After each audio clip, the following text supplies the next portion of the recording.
بسم اللہ الرحمن الرحیم۔ علامہ اقبال کی شاعری میں اگر آپ بیسک میسیج دیکھیں تو وہ علامہ اقبال نے کیا کیا ہے؟ علامہ اقبال نے آئیڈینٹیفائی کیے ہیں پرابلمس، آئیڈینٹیفائی کیے ہیں وہ مسئلے، مسائل، وہ پرابلمس جو کہ ہم مسلم امہ فیس کر رہی ہے، اور وہ ریزنز جس کی وجہ سے ہم اس مقام سے نیچے آ گئے جو مقام ہم نے کسی وقت اچیو کیا تھا۔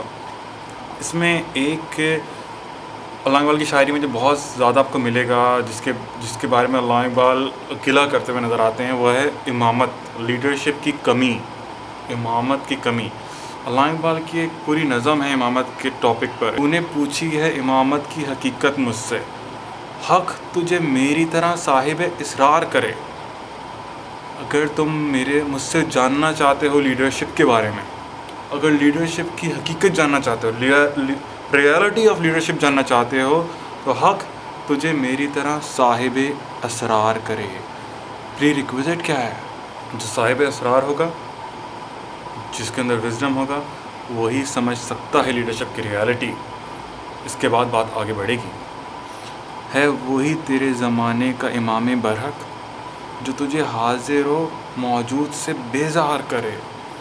ٹرو لیڈر کون ہے؟ امام برحق کون ہے جو تجھے حاضر و موجود سے بیزار کرے؟ اس میٹیریلسٹک لائف سے، اس ایلوژن سے جو ہمارے ارد گرد ہے، اس سے بڑھ کر سوچے، اس سے بڑھ کر فکر ہو اس کی، اس سے بڑھ کر میسج ہو اس کا میسج یہ نہیں ہو کہ ہم ایز اے لیڈر، میں اگر امریکہ کا ساتھ نہیں دوں گا تو مجھ پہ بمباری ہو جائے گی اور ہمارے ارد گرد گھر، مکان، ہمارے آفیسز، ہمارے بزنسز تباہ ہو جائیں گے، برباد ہو جائیں گے، ہم بیک اولڈ ایج میں چلے جائیں گے، اسٹون ایج میں چلے جائیں گے، ہمارے ارد گرد جو میٹیریلسٹک لائف ہے یہ ختم ہو جائے گی۔ لیڈر، ٹرو لیڈر، امام برحق یہ نہیں ہے، وہ اس میٹیریلسٹک لائف سے بڑھ کر بات کرتا ہے، اس کی سوچ، اس کی فکر، اس کا ویژن ان سے آگے ہوتا ہے۔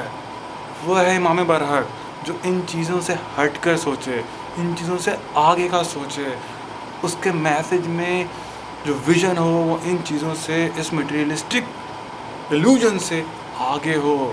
وہی ہے امام برحق، وہی آپ کی تقدیروں کو بدل سکتا ہے، وہی قوموں کی تقدیروں کو بدل سکتا ہے، اور ویسا ہی لیڈر چاہیے ہمیں۔ موت کے آئینے میں تجھے دکھا کے رخ دوست، زندگی تیرے لیے اور بھی دشوار کرے۔ موت کے بعد کی ریالٹی، جو ریالٹی ہے، جو کہ اصل حقیقت ہے موت کے بعد، جو اب اللہ رب العزت کے سامنے جائیں گے، وہ ریالٹی آپ کے دماغ میں اس قدر سما جائے کہ آپ کے لیے زندگی گزارنا اور بھی مشکل ہو جائے۔ وہی ایلوژن کو ختم کر دے جو ارد گرد ہے، ریالٹی دکھائے آپ کو کہ آپ کا منزل کیا ہے۔ زندگی گزارنا آپ کے لیے اور بھی دشوار دے کر احساس زیاں تیرا لہو گرما دے، فقر کی سان چڑھا کر تجھے تلوار کرے۔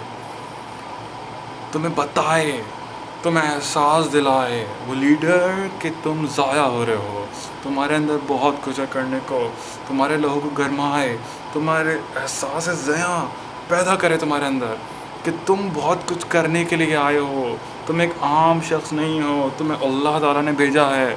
اللہ تعالیٰ نے قرآن میں فرمایا، اور ہم نے تمہیں بھیجا تاکہ تم اس دنیا میں دین اسلام کو نافذ کرو۔ ہم آئے نہیں، ہم بھیجے گئے ہیں۔ فقر کی سان چڑھا کر تجھے تلوار کرے۔ تلوار بننا ہے تو فقر کی فقر والی ہونی چاہیے، یعنی میٹیریلسٹک لائف سے کو چھوڑ کر آگے کا سوچنا ہوگا۔ مجھے یہ چاہیے، مجھے گاڑی چاہیے، مجھے گھر چاہیے، یہ سب کچھ سے آگے سوچیں گے تبھی ہم تلوار ہو سکتے ہیں، تبھی ہمارا ویژن ان سے اوپر جا سکتا ہے۔ فتنہ ملت بیضا ہے امامت اس کی جو مسلمان کو سلاطین کا پرستار کرے۔ فتنہ ہے ملت بیضا کے لیے، امامت اس کی، اس ملت کے لیے فتنہ ہے امامت اس کی، کس کی؟ جو مسلمان کو سلاطین کا پرستار کرے۔ وہ اگر لیڈر ہے جو مسلمان کو پرسنالٹی فالوشپ کا شکار کر دے اور لوگ آنکھیں بند کر کے، ذہن بند کر کے صرف پرسنالٹی کو فالو کرنا شروع کر دیں، میسج کو چھوڑ دیں، اس کے ویژن کو چھوڑ دیں، وہ کیا میسج کنوے کر رہا ہے اس کو ہٹا دیں اور صرف پرسنالٹی کو فالو کر رہے ہیں. پرستش کرنے پر آ جائیں وہ فتنہ ہے. اور جو ہو رہا ہے پرسنالٹی فالوشپ کے اوپر لوگ آج بھی ڈیسیجن لیتے ہیں, آج بھی اپنے لیڈر چنتے ہیں. اس کو فتنہ قرار دیا گیا ہے. یہ مسئلہ ہے, اس کو سالو کرنا ہے. اگر ٹرو لیڈرشپ چاہیے تو وہ پرسنالٹی فالوشپ سے نہیں آئے گی. علامہ اقبال نے بتایا دس از رانگ. بہت اچھا میسج ہے, بہت خوبصورت پریزنٹیشن ہے, اور میرا نہیں خیال کہ اس کے بعد امامت میں کچھ رہ جاتا ہے. آپ کو کلیئر مسلمان قوم کے لیے کلیئر ڈیفینیشن دے دی, ایکسپلینیشن دے دی.